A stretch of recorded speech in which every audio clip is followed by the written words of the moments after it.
Hello, my name is Bill Haley. This video is for Haley2024 the Movement, and this is about private law enforcement. Now, right off the bat, I just want to make sure there's going to be a lot of societal oversight, a lot of high standards.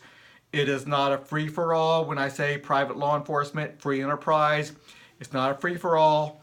Nobody can just go out there and just start a law enforcement company and have thugs and different things like that. There's a lot to this. We create a structure to bring free enterprise benefits. It's going to get rid of a lot of things that are wrong currently, and I think it's going to create a lot better system than we currently have with socialism within the current system. Socialism never turns out the best results. Free enterprise does, but with high standards. So let's go through the structure a little bit. First, you have to understand the full structure of CRAs. That's very important to understand. CRA splits government power into 30 sectors with unique, distinct, elected representative oversight per sector. So law enforcement, or the full violent crime mitigation system, is split into 5 sectors, but this is just about the law enforcement itself. So one of the sectors. You see a little bit of the hierarchy here. You can look at it a lot more on my website. You really need to look at on my website, or look at the CRA, Competitive Regulatory Agency video I have that I might already have up there or will be posting soon. Members, a CRA is a full governmental unit, executive, legislative, judicial branches, made up of their members, their selected members. So people choose one of roughly a dozen competitive regulatory agencies, and let me just go right here real quick.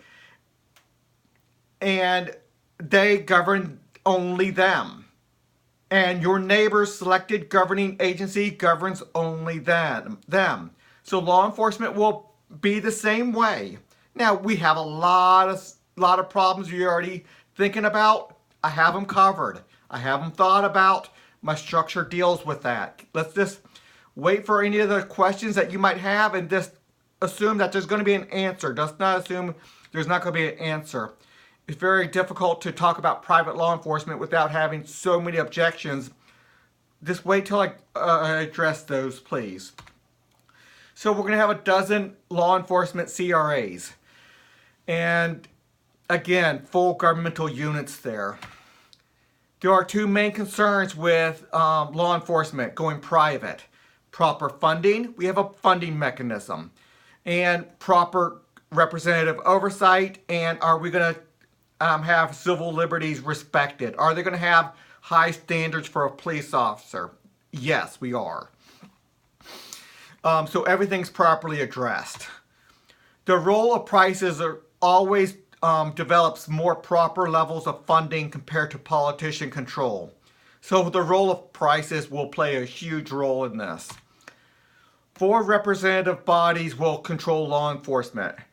So when I say representative bodies, everybody picks a representative, a RA, rating agency. If I haven't got there yet, that's part of the CRA structure you need to look at. And a CRA in both law enforcement and law enforcement authorization. That's societal oversight. Keep an eye on law enforcement, authorizing them the ability to have governmental power, to have police power. They authorize, the authorization agency by representatives authorize the power of a judge, the power of a prosecutor, the power of other people, anybody with inherent power. So that's one major safeguard there. So you have a police business, a police officer, an individual, or a business. They need authorization to even exist as a police officer for that.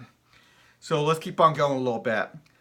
Both of these sectors, the law enforcement sector and the authorizing sector, both have a rating system, a full rating system. You pick the rating agency you want, high quality information coming from there. That high quality information, they really can dig deep to really root out any bad cops, and the like. The free enterprise system and these representative bodies are far better than politician control. They're going to be able to dig deep.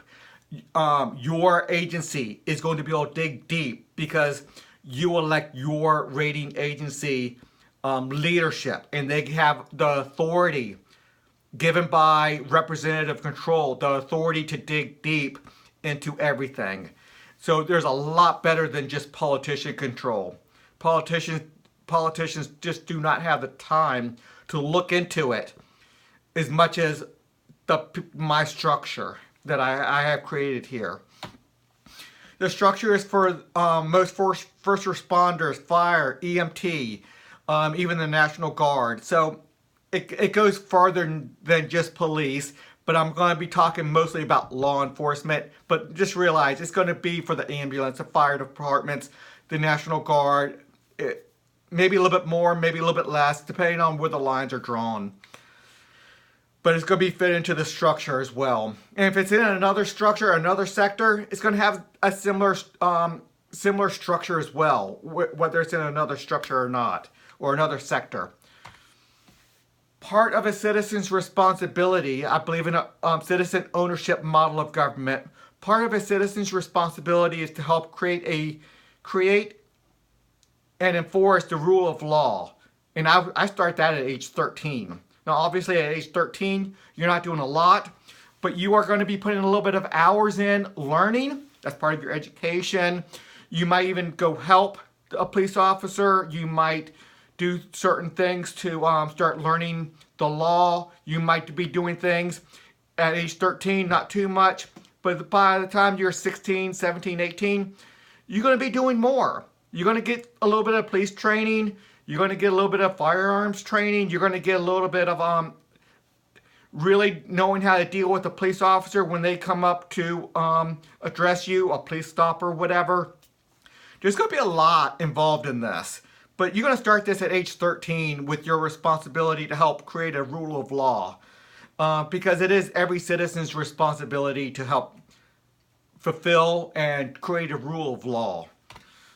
Funding, big one here. Every time well, first of all, as a citizen, you're going to have a law enforcement contract to help protect you. So you have to hire a law enforcement contract, a business. You have to have a contract with a law enforcement company. If you're a homeowner, that adds to it. So maybe the price of your home, real estate tax type of thing, the price of your home means you're going to have more to protect, and you're going to have to pay a little bit more for your law enforcement contract. So if you're a business owner, you have to protect that business, another law enforcement contract. If it's a big business, more money, bigger contract, more land, more anything you have is going to require a greater law enforcement contract. Now, right now we're going to try to meet the same funding level right now. When we talk about businesses funding the law enforcement, the homeowners funding the law enforcement, a citizen itself, an apartment complex, a big 300, 400 unit apartment complex dealing with 500 families or whatever. They might hire a law enforcement contract. I mean, keep in mind, taxes are going to go away. This is going to be the funding mechanism for law enforcement. We reduce down taxes every time we mandate that that you have to fund a government function.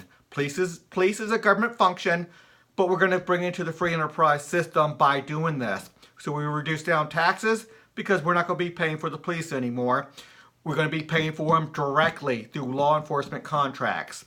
And this kind of does a progressive or proportional taxing. Rich people are going to be paying more, no doubt about it, because they own a business or they own a bigger house. There's more they own. There might be a little bit of income tax involved in that, a little bit, maybe. We'll have to see how it all works out. But there's a funding mechanism because you are mandated to fund a law enforcement company. it is your citizens' responsibility to do that, be part of the rule of law. So, okay, I think I went over that slide enough. Okay, volunteer opportunities will be an alternative payment for payment. Now, volunteer opportunities can be in the charity economy. That's a whole separate issue. Hopefully you looked at the charity economy a little bit, where people can put hours in doing real work, and whether you do it for the police or you just do it for other stuff, law enforcement,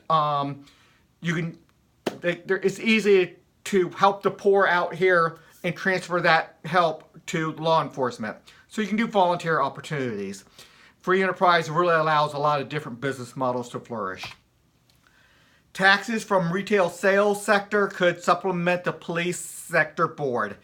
So I'm not opposed to having some taxes, sales tax, business tax, something to help supplement, especially when there is, let's say, a riot or a big event like a natural disaster, something like that, where more needs to go in to it, and we'll get more into that in a little bit. Boy, I'm only half done, I think, here. Okay, accountability, authorization, and oversight. That's huge. So we went over funding. Now let's go over accountability, authorization, and oversight.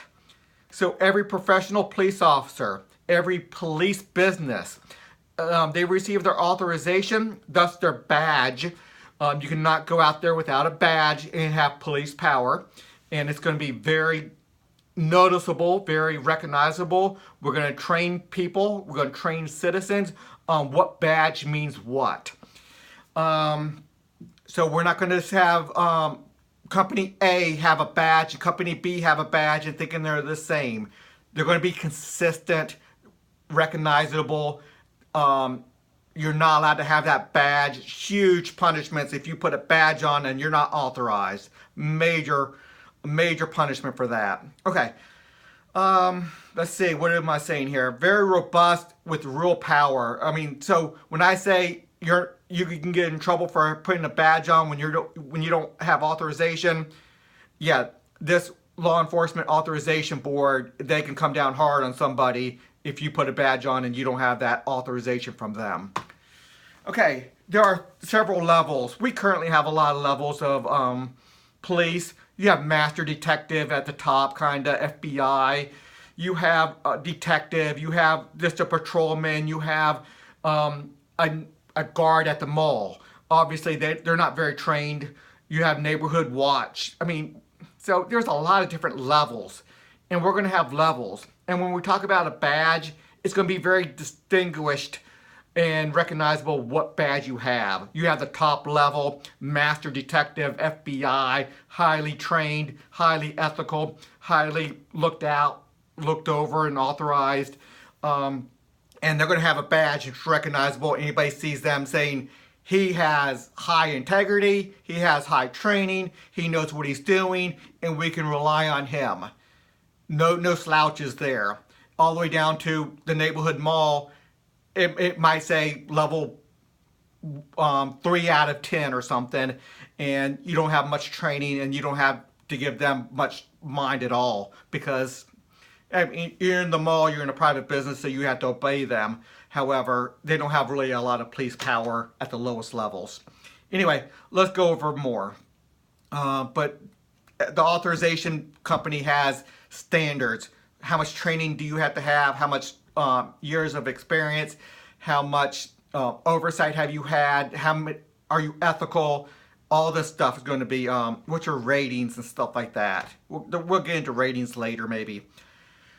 Most teenagers would be encouraged to use their optional volunteer hours because they are mandated to help pay into the system, and you can pay by volunteer hours starting at age 13. So they're going to be learning how to be a neighborhood watch. They're going to be learning how to be a guard, a fire assistant, an EMT, crime scenario. A lot of when you're 13, 14, 15 is going to be training. Then it's going to slowly work itself into a train as you do. as you're working out there with the professionals, and within your level of expertise, within your badge, within your level of training, and that's going to be very well explained when they go do that. So they're going to be encouraged to do that, because society is going to be a lot better when we have a lot of people with, let's say, a 3 or 4 badge, saying they have some level of law enforcement authority. Not a lot, but they know what's going on. They can assist a cop. They can assist in doing things. That's going to make society so much better when we have a lot of people helping and not needing to be controlled. Just a different way of looking at what we do here. Let's see, do I got that enough? Yeah, I think I do. Okay, let's go over here. Free enterprise. It's just going to bring a lot of benefits. We're going to get rid of a lot of ineffective stuff, ineffective expenses. Our expenses, when we spend money, it's gonna matter, because nobody wants to spend money and waste it. We don't want to do something and just waste money.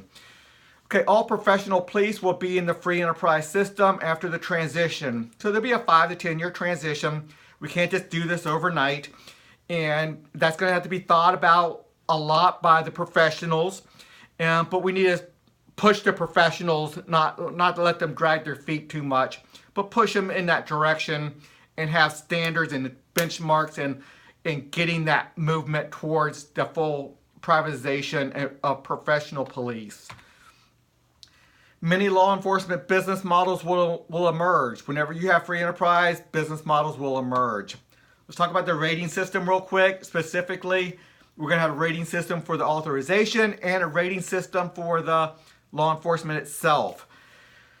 There's a lot to do on that. The rating agencies will give citizens valuable information on how the police operate, so they can have quality knowledge regarding police businesses to hire. I mean, look at the inner cities right now. Sometimes they are so hostile to the police. They're not going to be hostile to the police that they hire. If in the inner city, 20, 30, 40% of the police hire this one particular company, they're not going to hire the company that they're hostile to. If they don't like the police, they're going to hire somebody else, another police business. Now, there's a lot to get into. We're going to get into patrols and how people have to work together. Police companies have to work together. But it's going to bring a lot less animosity towards police when you actually have to hire and choose which police company, law enforcement contract you're going to be working with. So obviously you're not going to be able to hire somebody to be so lax that they're not going to catch you. Because guess what? Your neighbor gets to hire a law enforcement to protect them. And if you do something against your neighbor, you have them be able to arrest you because you did something wrong. You infringed on their liberties, you hit them, you stole from them, whatever. So you can't just say, I'm going to hire, and my neighbors are going to hire people who are, police that are so lax that it's going to let me get away with stuff. No, it doesn't work that way. There's standards. Every person picks which RA and LEA. LEA is the, I'm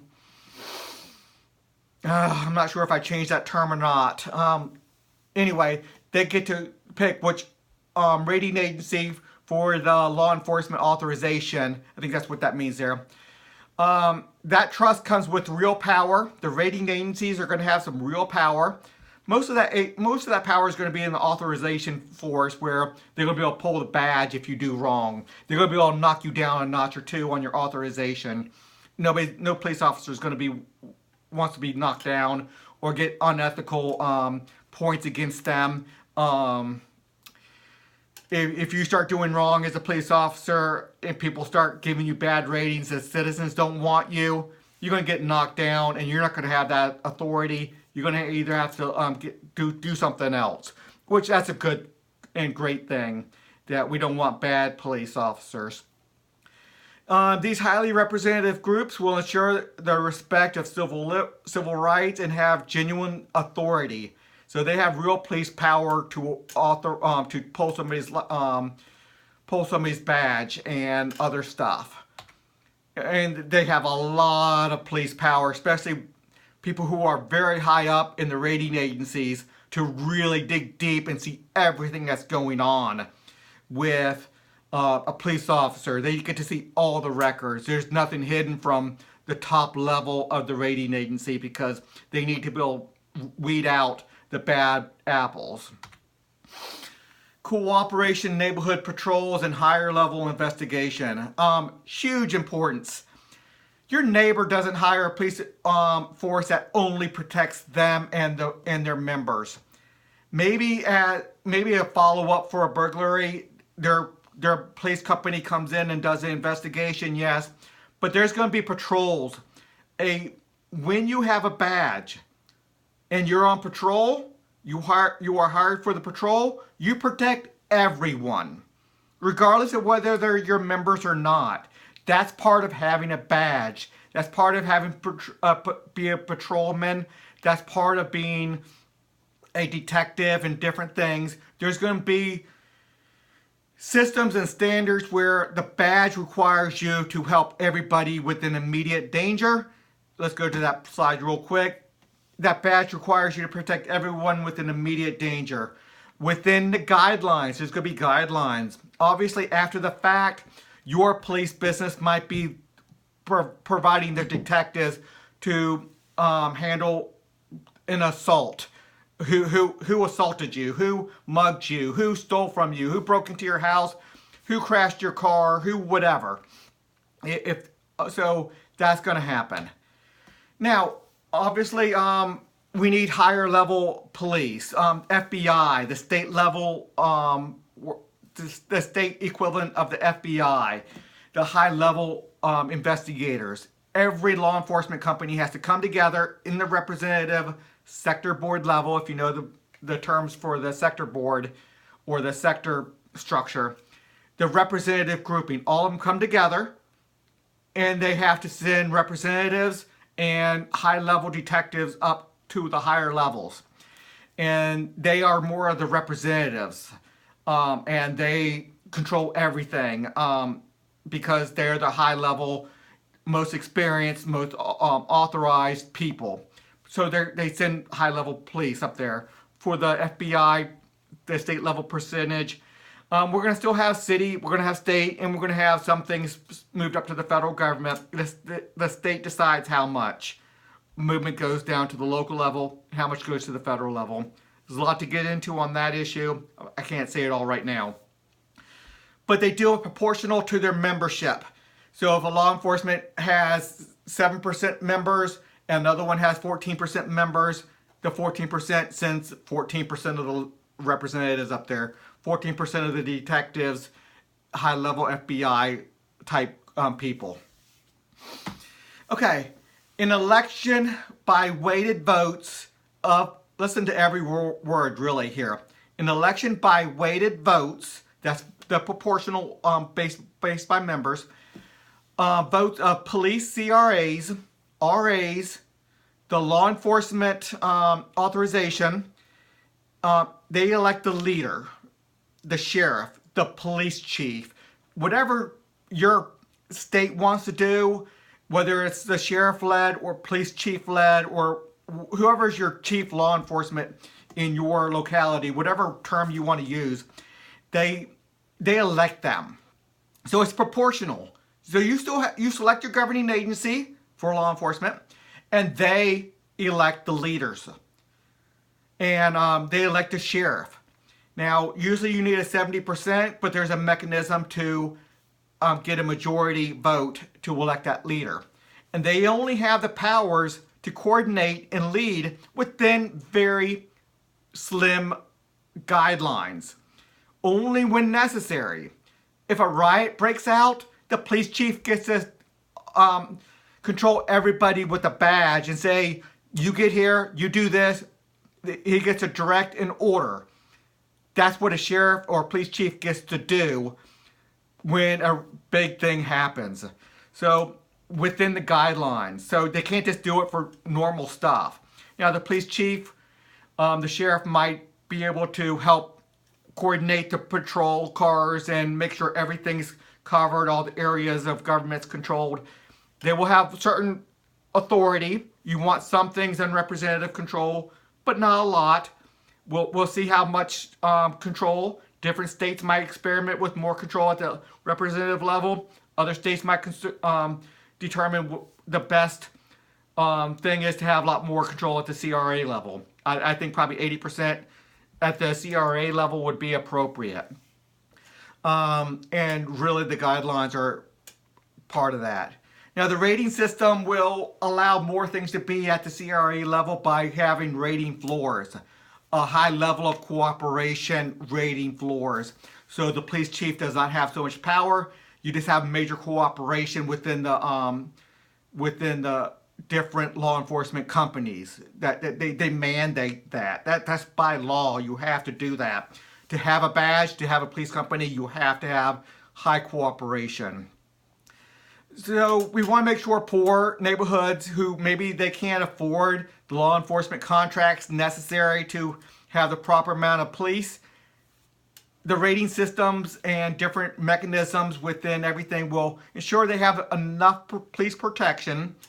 But if you are living in one of these poor areas with a lot of high crime rate, we should expect them to maybe require more volunteer hours, more people coming out of their house, working with the police, getting trained up to some degree, doing extra neighborhood watch, being trained by the police academy and different things, because you are causing a greater externality by having greater crime, and it is your civic responsibility, your citizens' responsibility to help solve that by getting out there in your own community, within your own neighborhood, because it has greater crime, and being out there. So if you cannot afford it, you're out there with volunteer hours to make sure your system is set or safe.